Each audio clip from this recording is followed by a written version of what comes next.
Hello everyone, welcome back to my YouTube channel. ഈ വീഡിയോയിലൂടെ നമ്മൾ addition theorem not mutually exclusive ഇവൻറ്റ്സിൻ്റെ മറ്റൊരു ക്വസ്റ്റ്യനാണ് ഡിസ്കസ് ചെയ്യുന്നത്. അപ്പം എന്താണ് അഡീഷൻ തിയറത്തിൽ നോട്ട് മ്യൂച്വലി എക്സ്ക്ലൂസീവ് ഇവൻറ്റ്സ് എന്ന് നമ്മൾ കഴിഞ്ഞ വീഡിയോയിൽ ഡിസ്കസ് ചെയ്തിട്ടുണ്ട്. അപ്പോൾ ആ വീഡിയോ കാണാത്തവർ ആദ്യം അത് കാണുക, അതിനുശേഷം ഈ ഒരു വീഡിയോയിൽ എങ്ങനെയാണ് ചെയ്യുന്നതെന്ന് നോക്കാം. ഈ ഒരു ടൈപ്പ് ഓഫ് ക്വസ്റ്റ്യൻസ് പ്രോബബിലിറ്റിയിൽ നിന്നും എസ് എ ക്വസ്റ്റ്യൻസ് ആയിട്ട് ചോദിക്കാൻ സാധ്യതയുണ്ട്. അപ്പോൾ നമുക്ക് ക്വസ്റ്റ്യൻ എന്താണെന്ന് ആദ്യം നോക്കാം. The probability that A contractor will get A plumbing contract is 2/3. ഒരു കോൺട്രാക്ടർക്ക് ഒരു പ്ലംബിംഗ് കോൺട്രാക്റ്റ് കിട്ടാനുള്ള സാധ്യത 2/3 ആണ്. And the probability that he will not get an electric contract is 5/9. പക്ഷേ അയാൾക്ക് ഒരു ഇലക്ട്രിക് കോൺട്രാക്റ്റ് കിട്ടാതിരിക്കാനുള്ള സാധ്യത 5/9 ആണ്. If the probability of getting at least 1 contract is 4/5. അദ്ദേഹത്തിന് ഇതിൽ ഏതെങ്കിലും ഒരു കോൺട്രാക്റ്റ്, ഒന്നുകിൽ പ്ലംബിംഗ് ആയിരിക്കാം അല്ലെങ്കിൽ ഇലക്ട്രിക് ആയിരിക്കാം, അത് കിട്ടാനുള്ള സാധ്യത 4/5 ആണ്. What is the probability that he will get both the contracts?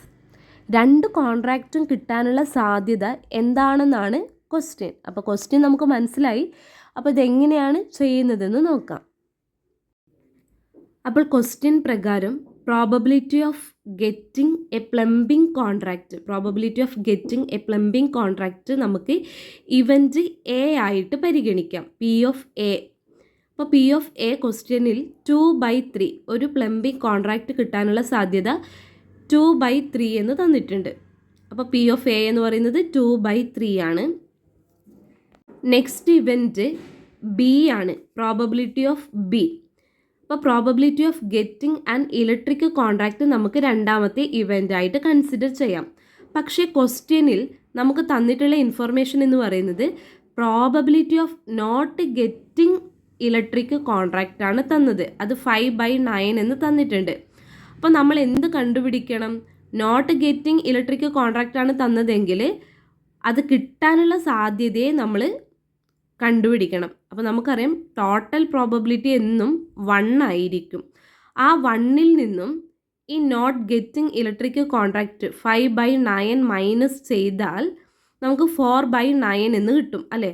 അതാണ് ഒരു ഇലക്ട്രിക് കോൺട്രാക്റ്റ് കിട്ടാനുള്ള സാധ്യത എന്ന് പറയുന്നത്. അപ്പം 1 - 5/9 = 4/9. ഇത് നമുക്ക് എന്തായിട്ട് കൺസിഡർ ചെയ്യാം? Probability of getting and electric contract. So P of B എന്ന് പറയുന്നത് 4/9 എന്നും കിട്ടി. അപ്പോൾ ശ്രദ്ധിക്കാം, പ്രോബബിലിറ്റി ഓഫ് ഇവൻറ്റ് എ, ഒരു പ്ലംബിംഗ് കോൺട്രാക്റ്റ് കിട്ടാനുള്ള സാധ്യത 2/3 എന്നും കിട്ടി. Probability of getting and electric contract 4/9 എന്നും കിട്ടി. ഇനി ക്വസ്റ്റ്യനിൽ നെക്സ്റ്റ് ഇൻഫർമേഷൻ എന്ന് പറയുന്നത് പ്രോബബിലിറ്റി ഓഫ് ഗെറ്റിംഗ് അറ്റ്ലീസ്റ്റ് 1 എന്ന് പറഞ്ഞാൽ എന്താണ് അർത്ഥം? എ ഓർ ബി കിട്ടാനുള്ള സാധ്യത. ഒരു പ്ലംബിംഗ് കോൺട്രാക്റ്റോ അല്ലെങ്കിൽ ഒരു ഇലക്ട്രിക് കോൺട്രാക്റ്റോ കിട്ടാനുള്ള സാധ്യത അത് എത്ര തന്നിട്ടുണ്ട്? ക്വസ്റ്റ്യൻ പ്രകാരം 4/5. ടെക്നിക്കലി നമുക്കതെങ്ങനെ റെപ്രസെൻ്റ് ചെയ്യാം? P of A union B, അതായത് P of A or B നമുക്ക് P of A union B എന്ന് എഴുതാം. അതെത്രയാണ്? 4/5. അപ്പോൾ നമുക്ക് 3 ഇൻഫർമേഷനും കിട്ടിയിട്ടുണ്ട്. ഇനി നമ്മളോട് കാൽക്കുലേറ്റ് ചെയ്യാൻ പറയുന്നത് എന്താണ്?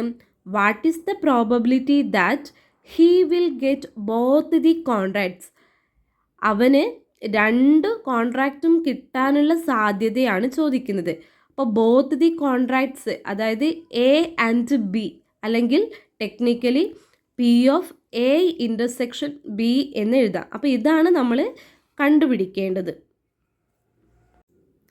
അപ്പോൾ addition theorem not mutually exclusive ഇവൻറ്റ്സിൽ നമ്മൾ ഇക്വേഷൻ പഠിച്ചിട്ടുണ്ട്.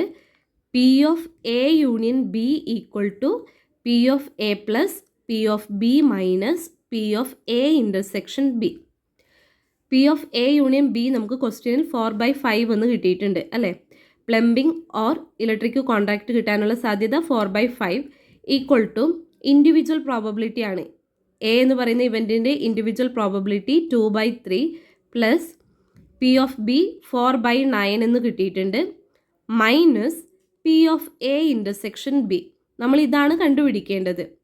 അപ്പോൾ നമുക്ക് ആദ്യം ഈ P of A intersection B എന്ന് പറയുന്നത് ഇക്വേഷൻ്റെ ഇപ്പുറത്തേക്ക് കൊണ്ടുവരാം. അപ്പോൾ 4/5 എന്ന് പറയുന്നത് ഇക്വേഷൻ്റെ റൈറ്റ് സൈഡിലേക്കും പോകും.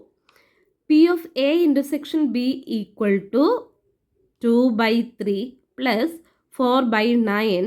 അപ്പോൾ 4/5 പോസിറ്റീവായിട്ടുള്ള വാല്യൂ ഇക്വേഷൻ്റെ റൈറ്റ് സൈഡിലേക്ക് വരുമ്പോൾ -4/5 എന്ന് വരും. അപ്പോൾ ഇവിടെ ശ്രദ്ധിച്ചാൽ ഇതിൻ്റെ എല്ലാം ഡിനോമിനേഷൻ എന്ന് പറയുന്നത് ഡിഫറെൻ്റ് ആണ്. അപ്പോൾ ആദ്യം നമ്മൾ ഇത് ഡയറക്റ്റ് ആഡ് ചെയ്ത് മൈനസ് ചെയ്യണമെങ്കിൽ ആദ്യം നമുക്ക് ഈ ഡിനോമിനേഷൻ എല്ലാം ഒരേപോലെ ആക്കാം അല്ലേ. അപ്പോൾ നമുക്കത് 45 ആക്കി കൺവേർട്ട് ചെയ്യാൻ പറ്റും അല്ലേ. 9 × 5 അല്ലെങ്കിൽ 3-ൽ 45-ഉം 9-ൽ 5-ലൊക്കെ 45 ഡയറക്റ്റ് പോവും. അപ്പോൾ നമുക്ക് നോക്കാം. 3 × 15 45 ആക്കാനാണ് ഇവിടെ 15 കൊണ്ട് മൾട്ടിപ്ലൈ ചെയ്തത്. അതേ 15-നെ നമ്മൾ എന്ത് ചെയ്യണം, ഇവിടെ 2-ലും മൾട്ടിപ്ലൈ ചെയ്യണം. 2 × 15 ഡിവൈഡഡ് ബൈ 3 × 15. ഇനി 9 × 5 ആണ്. അപ്പോഴാണ് 45 എന്ന് കിട്ടുന്നത്. അതേപോലെ 4 × 5 കാണാം. ദെൻ 5-നെ 9 കൊണ്ട് മൾട്ടിപ്ലൈ ചെയ്യുമ്പോൾ 45 എന്ന് കിട്ടും. ഈ 9-നെ നമ്മൾ മുകളിലെ വാല്യൂവിനെ കൊണ്ടും മൾട്ടിപ്ലൈ ചെയ്യാം.